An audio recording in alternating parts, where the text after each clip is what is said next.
దేవుని పరిశుద్ధ నామమునకు స్తోత్రము కలుగును గాక. మీ అందరికీ నా హృదయపూర్వక వందనాలు చెల్లించుకుంటున్నాను. మరొకసారి ఈ ఛానల్ ద్వారా మిమ్మల్ని కలుసుకోవడానికి, దేవుని మాటలు మీ ముందుకు తీసుకురావడానికి దేవుడు నాకు ఇచ్చిన గొప్ప అవకాశాన్ని బట్టి ప్రభువుని ఎంతగానో నేను స్తుతిస్తున్నాను. నా ప్రియమైన దేవుని బిడ్డలారా, పరిశుద్ధ గ్రంథములోని మత్తయి సువార్త అనగా మత్తయి రాసినటువంటి సువార్తలో 5వ అధ్యాయము, 6వ అధ్యాయము, 7వ అధ్యాయం మనం చూసుకోగలిగితే ఆ 3 అధ్యాయాల్లో రాయబడినటువంటి సంగతులు, మాటలన్నీ కూడా యేసు ప్రభువారు కొండ మీద చేసిన ప్రసంగం అని చెబుతారు. నిజమే, యేసు ప్రభు కొండ మీద ఉండి జనసమూహముకు, అలాగే అక్కడ ఉన్నటువంటి తన శిష్యులకు కొన్ని విషయాలు, అద్భుతమైన విషయాలు ప్రభు సెలవిచ్చినట్టుగా, ఉపదేశించినట్టుగా మనకు అర్థమవుతుంది. అయితే నా ప్రియమైన దేవుని బిడ్డలారా, 5వ అధ్యాయంలో చూడగలిగితే 9 ధన్యతల గురించి, ఎవరు ఈ లోకంలో ధన్యులుగా ఉంటారు, ఏం చేస్తే మనుష్యుడు ధన్యుడిగా మార్చబడతాడన్న విషయాన్ని చాలా స్పష్టంగా ప్రభు రాసి ఉన్నాడు. అయితే నా ప్రియమైన దేవుని బిడ్డలారా, 7వ అధ్యాయంకి వచ్చేటప్పటికి ప్రభు చెప్తున్నాడు, మీరు ఎవరికి తీర్పు తీర్చొద్దు, దేవుడే తీర్పు తీర్చువాడు అన్న విషయాలను మాట్లాడుతూ ఇంకా చాలా మంచి మంచి మాటలు, అద్భుతమైన మాటలు చెప్తాడు. వెదకుడి మీకు దొరకును, తట్టుడు మీకు తీయబడును, అడుగుడి మీకు ఇయ్యబడును. ఈ విషయాలన్నీ ప్రభు చెబుతూ ఇంకొన్ని మాటలు కూడా చెబుతాడు. అబద్ధ ప్రవర్తన గురించి, అబద్ధ ప్రవచనాల గురించి, అలాంటి వాటి గురించి, అలాంటి వ్యక్తుల గురించి మీరు చాలా జాగ్రత్తగా ఉండాలని చెప్పి ప్రభు చాలా స్పష్టంగా మాట్లాడినట్టుగా చూస్తాడు. అయితే నా ప్రియమైన దేవుని బిడ్డలారా, 6వ అధ్యాయం మనం చూడగలిగితే యేసు ప్రభువారు తన శిష్యులతో, అక్కడ ఉన్నటువంటి జనసమూహముతో 3 రహస్యాలు చెప్పడం మనం చూస్తాము. 3 రహస్యాలు అని ఎందుకు నేను చెప్తున్నానంటే, ఆ 3 కూడా చాలా రహస్యంగా చేయాలని ప్రభు స్పష్టంగా మాట్లాడుతున్నాడు. గమ్మత్తైన విషయం ఏంటంటే, మనుష్యుడు, ప్రాముఖ్యంగా క్రైస్తవులుగా పిలువబడుతున్నవారు, పరిశుద్ధ గ్రంథమును ఎరిగిన వారు, ఆయన కుమారులుగా, కుమార్తెలుగా తీర్చబడి రక్షణ పొందుకున్నవారు చేస్తున్నటువంటి ప్రధానమైనటువంటి తప్పిదం ఏంటంటే, ఆ 3 చాలా రహస్యంగా ఉంచాలని, ఆ 3 చాలా రహస్యంగా ఉంచాలని ప్రభు పదే పదే చెబుతున్నా, ఆ 3 చాలా బహిరంగంగా చేయడానికే ఇష్టపడుతున్నారు. ఏమిటంటే 3, నా ప్రియమైన దేవుని బిడ్డలారా, మొట్టమొదటిది ధర్మము, రెండవది ప్రార్థన, మూడవది ఉపవాసము. 6వ అధ్యాయం మనం చూడగలిగితే నా ప్రియమైన దేవుని బిడ్డలారా, అందులో 4వ వచనములో, అలాగే 6వ వచనములో, అలాగే 18వ వచనంలో రాయబడిన సంగతులు ఏంటో తెలుసిన, రహస్యమందు చూచు మీ తండ్రి మీకు ప్రతిఫలం ఇవ్వాలంటే మీరు ఈ పని రహస్యంగా చేయండి. ఒకవేళ మీరు ధర్మం చేస్తున్నారా, ఆ ధర్మాన్ని చూచినటువంటి ఆ రహస్యమందు చూచే తండ్రి మీకు ప్రతిఫలం ఇవ్వాలంటే మీరు ధర్మము కూడా రహస్యంగానే చేయాలి. ఒకవేళ మీరు ప్రార్థన చేస్తున్నారా, రహస్యమందు చూచు మీ తండ్రి మీ ప్రార్థనకు ప్రతిఫలం ఇవ్వాలంటే మీరు ప్రార్థన కూడా రహస్యంగా చేయాలి. ఒకవేళ మీరు ఉపవాసం చేస్తున్నారా, రహస్యమందు చూచు మీ తండ్రి మీ ఉపవాసానికి తగిన ప్రతిఫలం ఇవ్వాలి అంటే మీరు ఉపవాసం కూడా రహస్యంగానే చేయాలి.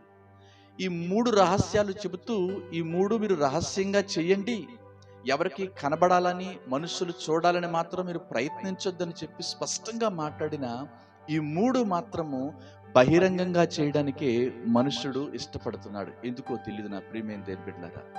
ఈ 3 విషయాల్లో ఒకరు చూస్తున్నారు అన్న మాట చెప్తున్నాడు. ఎవరు చూస్తున్నారంటే, రహస్యమందు చూచు మీ పరలోకపు తండ్రి మీకు ప్రతిఫలమనిచ్చును. ఈ రోజుల్లో మనం ఏది చెయ్యాలన్నా, లేదా ఏది చేస్తున్నా దానికి ప్రతిఫలం ఆశిస్తాం. ఏ పని చేసినా ప్రతిఫలం ఆశిస్తాం. ఉదయం నుంచి సాయంత్రం వరకు పని చేసినటువంటి ఒక పనివాడు తన జీతం కోసం, తన ప్రతిఫలము కోసం ఎదురు చూస్తాడు. అలాగే మనం ప్రార్థన చేసినా, లేదా దేవుని సన్నిధికి వెళ్ళినా, లేదా మరొక ఉపవాసం చేసినా, ధర్మం చేసినా, మనుష్యుడి లోకంలో దేనికైనా ప్రతిఫలాన్ని ఆశిస్తాడు. అలాగే మీరు చేసే పనికి మీకు ఫలము రావాలి అంటే, మీరు ప్రతిఫలం పొందుకోవాలంటే, అది కూడా రహస్యమందు చూచు మీ తండ్రి మీకు ప్రతిఫలం ఇవ్వాలంటే. ఎందుకంటే మనుషులు ఒకవేళ మీరు చేసే పనులు చూసి మీకు ప్రతిఫలము ఈ విషయాలు ఇవ్వలేరు అని చెబుతున్నాడు దేవుడు. మరి ఎవరిస్తారు అంటే, రహస్యమందు చూచే పరలోకపు తండ్రి మీకు ప్రతిఫలం ఇస్తాడు. రహస్యమందు చూస్తున్నాడు కాబట్టి మీ పనులు కూడా రహస్యంగానే చేయాలి, గోప్యంగానే చేయాలని చెప్పి ప్రభు స్పష్టంగా మాట్లాడుతున్నాడు. మొట్టమొదటిది మీరు ధర్మము చేయనప్పుడు మనుషులకు కనబడవాలని మీరు అలాగూ చేయొద్దు. ఇంకొక మాట కూడా నేను మీతో చెప్పాలి. ఈ 3 విషయాలు, 3 రహస్యాలు ప్రభు చెబుతూ అంటాడు, మీరు ఒకరిలా మాత్రం ఉండవద్దు అని చెప్పి ఏ గుంపును జ్ఞాపకం చేస్తున్నాడంటే, ఏ మనుష్యులను జ్ఞాపకం చేస్తున్నాడంటే వేషధారులను జ్ఞాపకం చేస్తున్నాడు. ఎందుకంటే వేషధారులట ఈ 3 కూడా కనబడాలని చేస్తుంటారు మనుష్యులకు. అలాగూ మీరు చేయవద్దు అని చెప్పి స్పష్టంగా మాట్లాడుతున్నాడు ప్రభు. మరి మీరు ధర్మము చేయనప్పుడట మనుష్యులకు కనబడవాలని మీరు ధర్మం చేయొద్దు. పరలోకమందున్న దేవుడు చూస్తున్నాడని, ఆ రహస్యమందు చూచు తండ్రి మీకు ప్రతిఫలం ఇవ్వాలని మీరు ధర్మము చేయాలి అని చెప్పి వేషధారులను జ్ఞాపకం చేస్తూ అంటున్నాడు. వేషధారులట వారు ధర్మము చేసేటప్పుడట మనుషులందరికీ తెలియాలని, మనుషులందరూ చూడాలని చేస్తూ ఉంటుంటారు. మీకు తెలుసు, పూర్వపు రోజులు అంటే మరి పురాతనమైన కాలం ఏమి కాదనుకోండి. ఆ రోజుల్లో ఏదైనా వివాహ కార్యక్రమాలకు వెళ్ళేటప్పుడు అక్కడ చదివింపులు జరుగుతూ ఉంటాయి, రాతపోతులు జరుగుతూ ఉంటాయి. అక్కడ మనం వేసే 10 రూపాయలు 20 రూపాయలు కూడా ఆ పంతులు గారు మైకులో చదవాలి. అక్కడ వారందరికీ వినిపించాలి, వారందరూ వినాలి. అప్పుడే ఈ డబ్బులు వేసిన వారికి, ఈ రాతపోతులు లేదా ఈ చదివింపులు చదివించిన వారికి కొద్ది గొప్ప, మేము అంత వేసాం అంత చేసామని చెప్పి.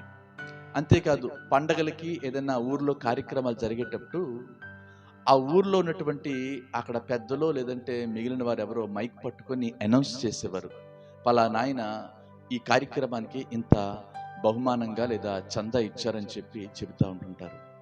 అలా చెప్పకపోతే ఇచ్చిన వాడికి ఆనందం లేదు, సంతోషం ఉండదు. ఎందుకంటే నేను ఇంత కష్టపడి ఇచ్చాను కాబట్టి 10 మందికి తెలిస్తేనే నాకు ఆనందం అనుకుంటాడు. కానీ ధర్మము చేయనప్పుడట బైబిల్ చెబుతుంది, రహస్యమందు చూచు మీ పరలోకపు తండ్రి మీకు బహుమానం ఇవ్వాలి అంటే, ప్రతిఫలం ఇవ్వాలంటే మీరు ధర్మము చేసినప్పుడు మీ కుడి చేతితో ఇచ్చేది మీ ఎడమ చేతికి కూడా తెలియకూడదు.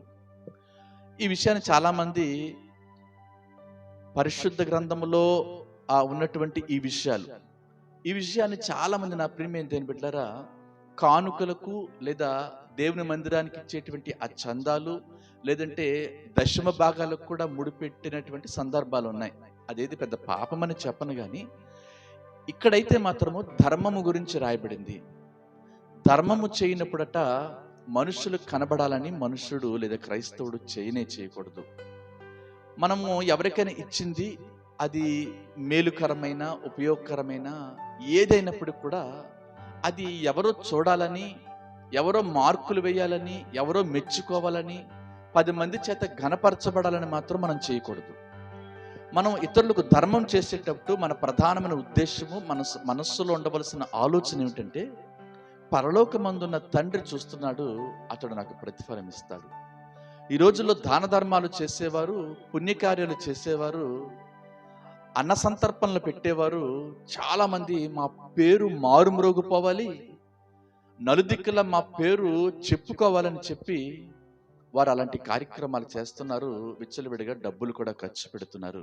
కానీ వారు ప్రతిఫలము పొందుకోరని చెప్పి పరిశుద్ధ గ్రంథం స్పష్టంగా మాట్లాడుతుంది. అలాంటి వారి గురించి ఈ దేవుని వాక్యం పెడుతున్న పేరేమిటంటే వేషధారులు. మీరు అనొచ్చు, నిజంగానే వారు డబ్బులు ఇచ్చారు కదా, నిజంగానే వారు ధర్మం చేశారు కదా, వారు చేసింది మంచి పనే కదా, 10 మందికి తెలిసినంత మాత్రాన వేషధారులు అయిపోతారా అంటే దేవుని వాక్యం అంటుంది, అసలు 10 మంది చెప్పుకోవడం కోసమే, 10 మంది చూడడం కోసమే వారు అలాంటి పనులు చేస్తున్నారు. కాబట్టి వారికి దేవుని వాక్యం పెడుతున్న పేరు ఏమిటంటే వేషధారులు. మీరైతే అంటే మనమైతే గనక యేసును నమ్ముకున్న, యేసును వెంబడిస్తున్నటువంటి ఆయన శిష్యులుగా, కుమారులుగా, కుమార్తెలుగా పిలువబడుతున్న మనకు దేవుడిస్తున్నటువంటి ఆజ్ఞ ఏమిటో తెలిసిన, మనము ధర్మం చేసేటప్పుడు ఎవ్వరు చూడకుండా ఉండడానికే ప్రయత్నించి మనం ఇవ్వాలి. ఎవరికి తెలియకుండా ధర్మం చేయడానికే ప్రయత్నించాలి. ఆ రహస్యమందు మనం చేసే ఆ పనిని రహస్యమందు చూచే తండ్రి ప్రతిఫలం ఇస్తాడు. 4వ వచనంలో రాయబడింది ఆ మాట. ఇంకొక 2వ విషయాన్ని కూడా నేను మీతో పంచుకుంటాను. అదేమిటంటే ప్రార్థన. 6వ వచనంలో చెప్పబడుతుంది, రహస్యమందు చూచు మీ తండ్రి మీ ప్రార్థనకు ప్రతిఫలం ఇవ్వాలి అంటే మీ ప్రార్థన మీరు రహస్యంగా గదిలోనికి వెళ్ళి చేయండి అని చెప్పి మరలా వేషధారులను జ్ఞాపకం చేస్తూ అంటాడు, వేషధారులట అన్యజనుల వలె ప్రార్థన చేస్తారు, విస్తరించి మాట్లాడతారు, వ్యర్థమైన మాటలు పలుకుతారు.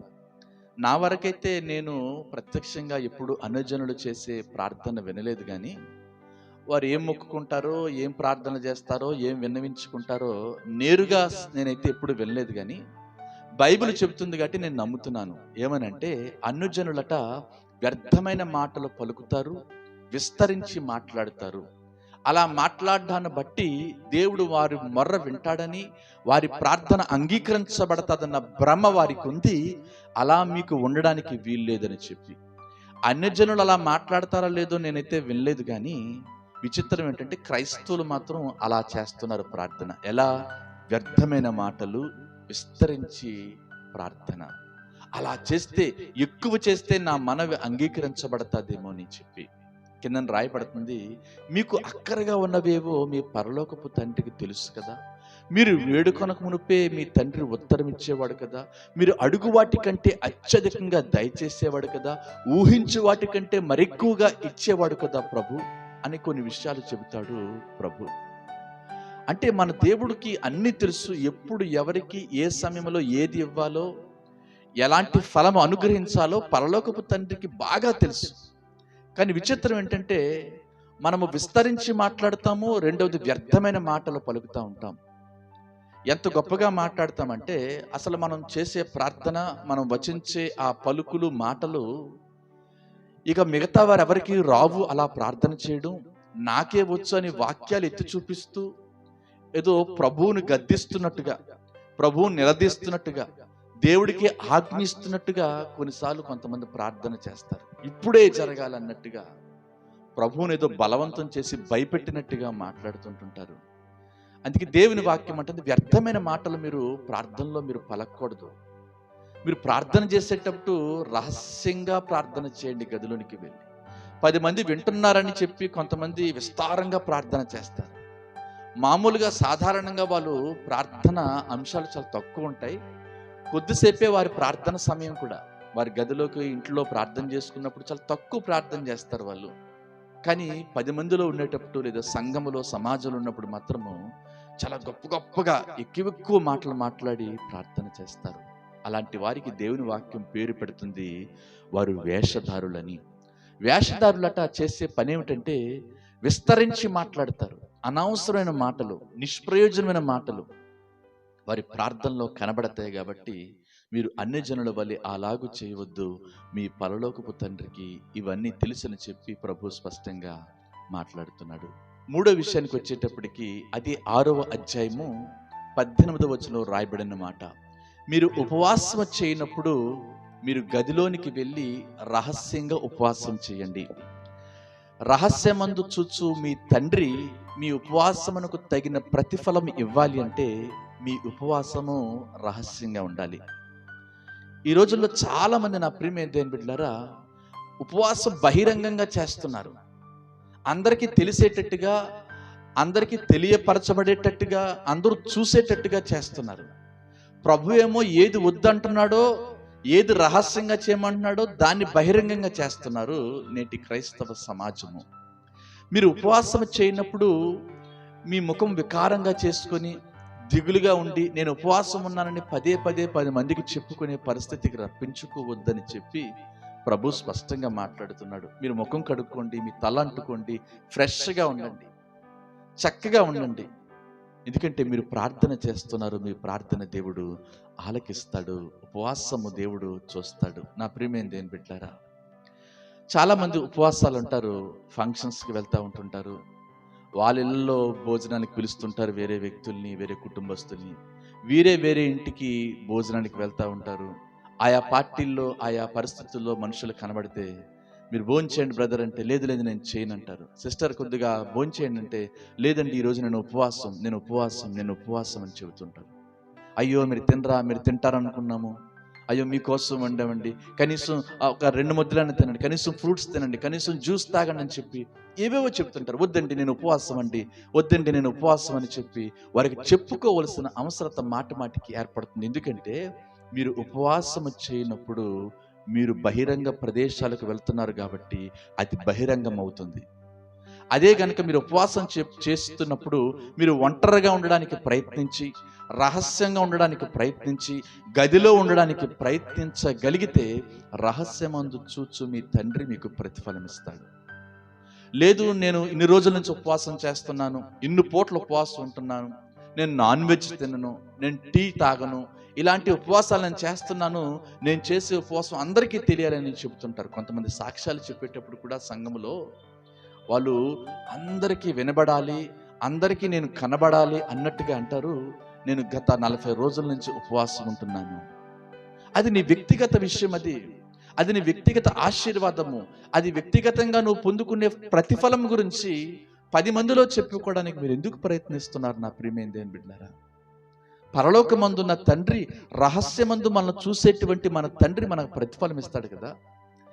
ఎవరు చూసి ప్రతిఫలం ఇస్తారో వారికి కనిపించేటట్టు చేస్తే సరిపోతుంది, కానీ ప్రతిఫలము ఇవ్వలేని మనుషులు, ఏమాత్రం కూడా ఉపయోగపడనటువంటి మనుషులు ఎదుట ఎన్నిసార్లు కనపరుచుకుంటాం మన భక్తిని, మన ధర్మాన్ని, మన ప్రార్థనను, మన ఉపవాసాన్ని. వారి ఎదుట మనం చూపించుకున్నా, కనుపరుచుకున్నా, వారికి చెప్పుకున్నా, ఎంత బహిరంగంగా మనం మాట్లాడుకున్నా ఏమాత్రం ప్రయోజనం లేదు కదా. రహస్యమందు చూచు తండ్రి మాత్రం మనకి 100కు 100 ప్రతిఫలం ఇస్తాడు. ఈరోజు ప్రతిఫలం కోసమే కదా ఇవన్నీ మనం చేస్తున్నాము. దేవుడు మనకు ఫలాన్ని ఇవ్వాలని, దేవుడు మనల్ని ఆశీర్వదించాలని, దీవించాలని, మన కష్టాల నుండి, మన శ్రమల నుండి, మన ఇబ్బందుల నుండి ప్రభువు తప్పించి అత్యధికమైన దీవుల్లోకి, అభివృద్ధిలోకి మనల్ని నడిపించాలనే కదా మనం ఇవన్నీ చేస్తున్నాము. మనం చేసే ధర్మమైనా, మనం చేసే ఒంటరి ప్రార్థనైనా, లేదా మనం చేస్తున్న ఉపవాసమైనా ప్రభు ప్రతిఫలం ఇవ్వాలనే కదా కోరుకుంటున్నాం. కానీ ప్రభు చెప్పే ఆజ్ఞను మాత్రం విస్మరిస్తున్నామే. మీరు ఎవరికి కనిపించకుండా ఉండి దానికోసం ప్రయత్నించి ఆ విధంగా చేయండి అని చెబుతుంటే, విచ్చలవిడిగా అందరూ చూడాలని, అందరూ చెప్పుకోవాలని, అందరికీ తెలియాలని చేస్తున్నాము. ఎంత విచారకరమో ఆలోచన చేయండి నా ప్రియమైన దేవుని బిడ్డలారా. ఈరోజు నువ్వు ధర్మం చేస్తే ఎవ్వరికి తెలియకుండా ఉండడానికి ప్రయత్నించండి. విచిత్రం ఏంటంటే ఆలయాల్లో, సంఘాల్లో, అంటే ధర్మాన్ని దానికి నేను ముడిపెట్టడం లేదు, కానీ చర్చిలో ఏదైనా ఐటెం కొన్నా మనం, లేదా కొంత డబ్బు సొమ్ము దేవుని సేవకునికి ఇచ్చిన, పరిచర్య నిమిత్తం కొంత కానుక, అధికమైన కానుక ఇచ్చిన, పాస్టర్ గారు అనౌన్స్ చేయలేదేంటి, నా గురించి చెప్పలేదేంటి, అందరికి తెలియపోతే ఎలాగా అన్నట్టుగా మాట్లాడుతాం. మనం చెప్పుకుంటాం కూడా, నేను అంత ఐటెం ఇచ్చాను, లేదా చాలా చాలా సొమ్ము ఇచ్చాను, కనీసం ఒక్కసారి కూడా పేరు కూడా చెప్పలేదని చెప్పి మాట్లాడుతాం మనం. ఒకవేళ ప్రార్థన చేస్తున్నప్పుడు కూడా ఆ ప్రార్థన గురించి మనం మాట్లాడుకుంటే నా ప్రియమైన దేవుని బిడ్డలారా, 10 మంది మన ప్రార్థన గురించి మాట్లాడుకోవాలి అన్నట్టుగా ఆలోచన చేస్తాం మనం.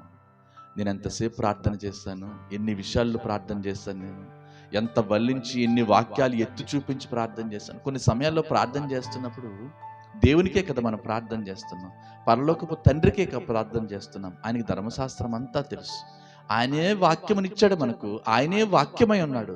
అలాంటి దేవునికి మనం వాక్యాలు ఎత్తి చూపిస్తాం. పలానా గ్రంథములో, పలానా అధ్యాయంలో, పలానా వచనం ఇలా రాయబడింది కదా అని ఏదో ఆయన దగ్గర మనం క్లెయిమ్ చేస్తున్నట్టుగా, నువ్వు ఇలాగ రాసావు కదా అన్నట్టుగా ప్రభుకి ఎత్తి చూపించి ప్రభువుని ఏదో భయపెట్టినట్టుగా మాట్లాడతారు.